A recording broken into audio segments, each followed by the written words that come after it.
5 അല്ല 8 ദിവസമായി. 5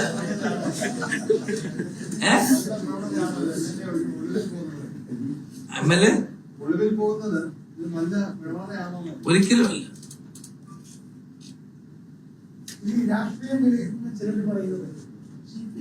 രാഹുലിനെ അല്ല വേട്ടയാടാൻ പോകുന്നത്, ഷാഫി പറമ്പിലാണ്.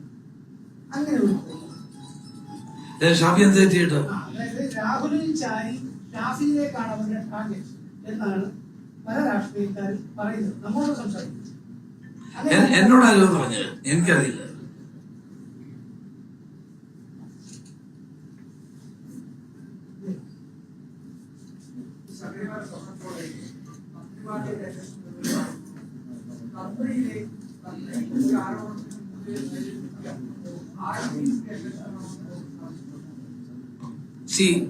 ഞാനൊരു ഈ വകുപ്പ് കൈകാര്യം ചെയ്ത ഒരാളായതുകൊണ്ട് ഒരു അന്വേഷണം നടക്കുമ്പോൾ അത് ഇന്ന രീതിയിൽ അന്വേഷിക്കണമെന്ന് പറയുന്നത് ശരിയല്ല.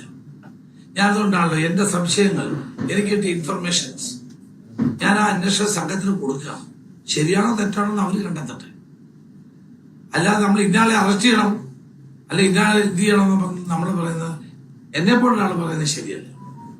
അന്വേഷിക്കട്ടെ. അന്വേഷിക്കാത്ത ആരെല്ലാം കുറ്റക്കാരുണ്ടെങ്കിൽ, നിങ്ങൾ ഈ പറഞ്ഞ ആളുകളുണ്ടെങ്കിൽ അവരുടെ പേര് നടപടി എടുക്കട്ടെ.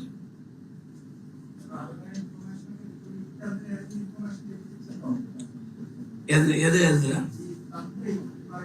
ഇല്ല, എനിക്കറിയില്ല. പത്മകുമാർ ദൈവതുല്യനായ ഒരാളാണെന്ന് പറഞ്ഞു. ഇനി അതാരാന്ന് കണ്ടുപിടിക്കാം.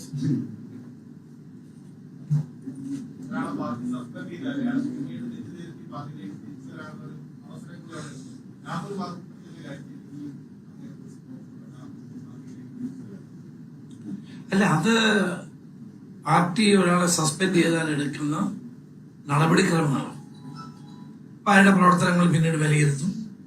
അതിനുശേഷം പാർട്ടി സാറ്റിസ്ഫൈഡ് ആണെങ്കിൽ അത് ആളുടെ കാര്യത്തിലാണെങ്കിൽ മാത്രമേ തിരിച്ചെടുക്കൂ.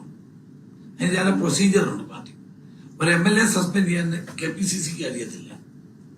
MLA MP സസ്പെൻഡ് ചെയ്യണമെങ്കിൽ AICCയുടെ അനുവാദത്തോടെ മാത്രമേ ചെയ്യാൻ പാടുള്ളൂ.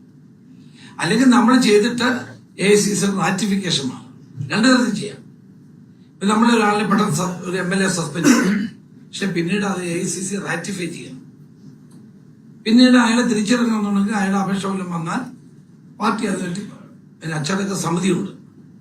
അച്ചടക്ക സമിതിയിൽ വെക്കും. സമിതി പരിശോധിച്ചിട്ടാണ് പിന്നീട് ചെയ്യുന്നത്. അല്ല, ചെയ്ത് അനുമതി ലഭിച്ചില്ലെങ്കിലും നമുക്ക് വേണമെങ്കിൽ ചെയ്യാം. ചെയ്തിട്ട് പിന്നീട് റാറ്റിഫൈ ചെയ്താൽ മതി. പക്ഷെ ഭരണഘടനാപരമായി ഒരു MLA യോ MP യോ സസ്പെൻഡ് ചെയ്യേണ്ടത് with concurrence or consent or approval from the AICC. ഇതാണ് ഞങ്ങളുടെ ഭരണഘടനാപരമായ എന്റെ രീതിയാണ്.